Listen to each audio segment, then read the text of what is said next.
one, and we are live. And by live, I mean we're pre-recording this in case we make any mistakes. We can edit it down for you later. Thank you so much for joining us for another episode of Beyond the Device. I'm joined today with the fantastic team from Altus. We're going to get right into what Altus is, who they are, why they're important for you guys, and why you should know about them in the world of healthcare. But before we do that, we're going to introduce you guys to the team. I work with Steven and Joe on a regular basis, but you guys listening or watching might not. So Steven Gapski, without stuttering or slurring my speech, and Joe Hillebrand are joining with us today. Joe, over to you first for an intro, and then over to Steven, and we'll get right into it. So who are you, sir, and what do you do for Altus? Thanks, Reid. So you all know my name, Joe Hillebrand. I am the National Sales Director, manage our field sales team as well as a lot of our channel efforts. Awesome. Mr. Steven Gapski, over to you, sir. Thanks, Reid. Steven Gapski here, and I am our channel manager for Altus. Thank you guys for introducing yourselves. Before we go any further, let's get right into the why Altus message, because I'd like to start with the why first. Shout out to Simon Sinek. For those of you who read the book, start with why. Steven, over to you, sir. Why Altus? Yeah, so I'll bring up a few different reasons we're different from some other companies. The first being our products. It's an extremely durable product. It's a stylish product. It's an ergonomic product. From our aluminum legs to our corrosion-resistant casters, and our non-porous healthcare-grade work surfaces, especially nowadays with the pandemic. Cleaning is very important in hospitals, so our non-porous healthcare-grade work surface doesn't degrade throughout the years. I've talked to some customers recently that have had carts in their facilities for 12 plus years, so it just shows you how durable the Altus product is. Yeah. How we're different for our partners.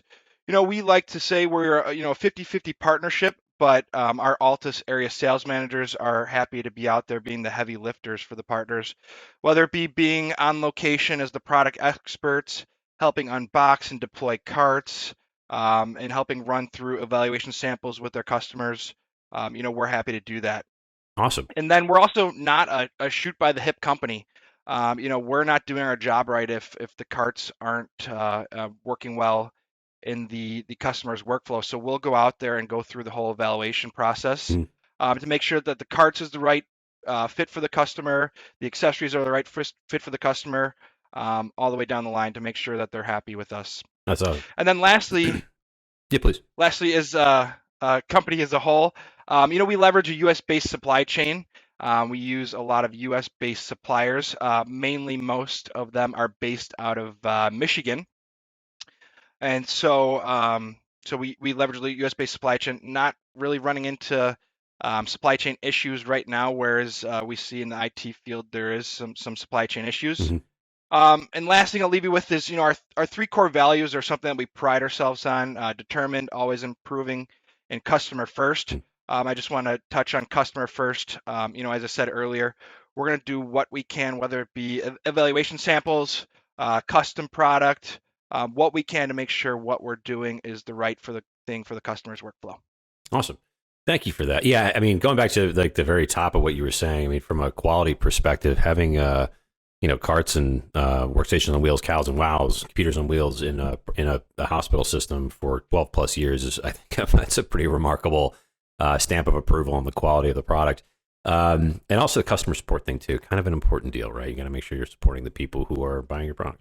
Especially now, as we just talked about this on another episode with BioKey. People, just because of the way the quarterly profits are run, they usually try to squeeze companies to be very lean, and as a result, the customer support piece of that and the service support around it tends to wane. You just get kicked over to chatbots and 1-800 numbers that get outsourced somewhere overseas. So it's definitely a nice thing to have somebody that's taking one more step and actually putting resources into customer support and satisfaction. And then also, I actually was going to talk about it later, but you already brought it up, so we might want to jump into it now just because it's top of mind. The lead time thing, man, that's crushing for a lot of organizations. And the fact that you guys manufacture here in the U.S., I think, goes to say a lot about the intelligent design behind the organization and the fact that you've thought this thing through. Last year, people were hemming and hawing a little bit. It was like you heard like the initial rumblings, I should say. Now they're hemming and hawing about it. But initially, it was like some rumblings about supply chain issue And you guys clearly got ahead of that, which is pretty remarkable. Yeah. Yeah, that's a huge issue. The first thing out of the customer's mouth these days is, what are your lead times? What's in stock? What do you have? We've got 50 different SKUs. So we intelligently forecast our sales in advance. We have the appropriate stock. Of course, leveraging local suppliers is key for us. And it allows us to offer our 10-day quick ship program, which is guaranteed to ship out our door in 10 days or less on all quantities 20 or less. So that's great. Yeah. So. Yeah, that's a big deal. If you're trying to get product, dude, I have seen some crazy lead times and conversations recently going up to 52 weeks. And for those of you who are not familiar with the calendar year, that's a calendar year. So 52 weeks, a long, long lead time. So yeah, very important that you guys got ahead of this. But maybe we can go back and maybe talk about some use cases and problems, the way that you guys solve some of those things that you see in a hospital system typically. Yeah. So you hear a cart's a cart. We try and differentiate ourselves from the commodity conversation. Sure. But health systems really look at these products like they're buying a rental car fleet. It's going to be used, it's going to be abused. A bunch of different people are going to have access to it.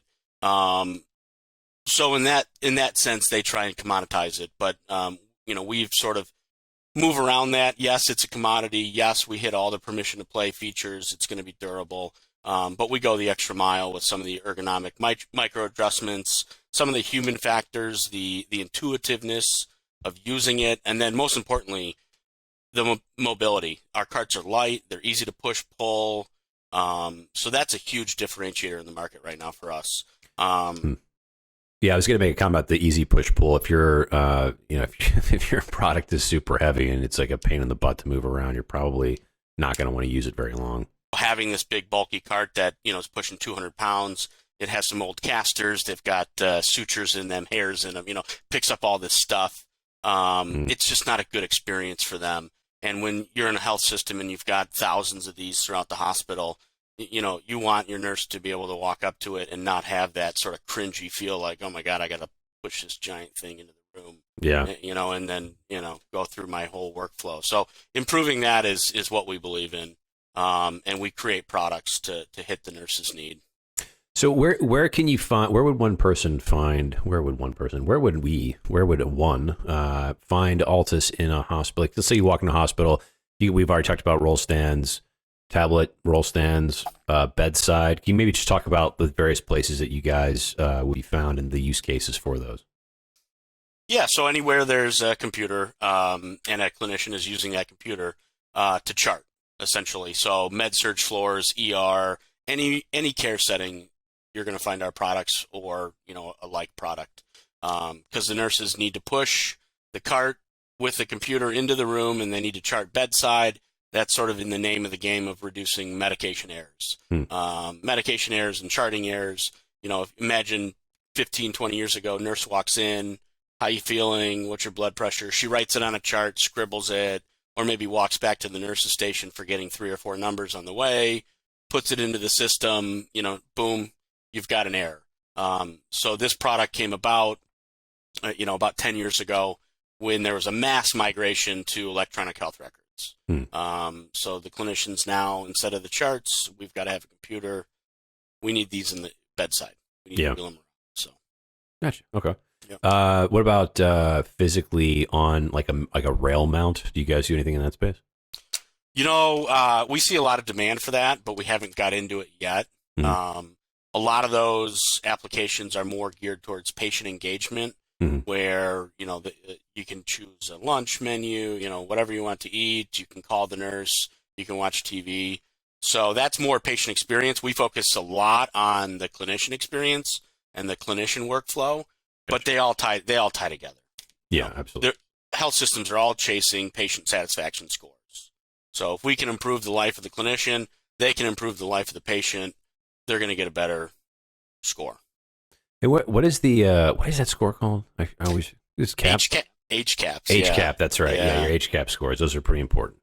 Yeah, if you have a bad care experience and you want to get a call back from a facility, you fill out that survey that you get, and if it's negative, someone will call you, guaranteed. Hospitals care a lot about them. Mm-hmm. It affects their reimbursement rates. So they're getting bad. Yeah. So that's, and that, yeah. It's always money, man. It's always money. It's like, see, they really care. Oh, about the money. Got it. Okay. Well, yes. Everyone is driven on reimbursements in healthcare. So yeah. Yeah. But no, it's a great way, as a patient, you love to see that hospitals pay attention to that kind of stuff. They're always looking to improve. How can we improve the patient experience?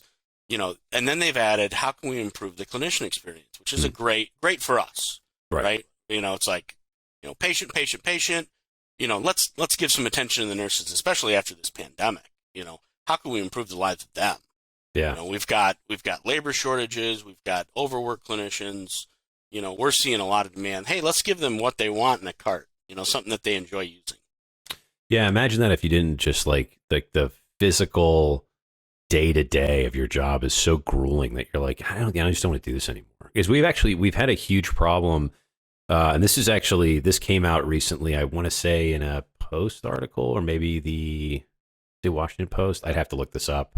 Maybe somebody put it in the comment section, but it was an article about the nurses leaving up even before COVID because of worker conditions and again, just trying to squeeze profit out anywhere you possibly could within a hospital system.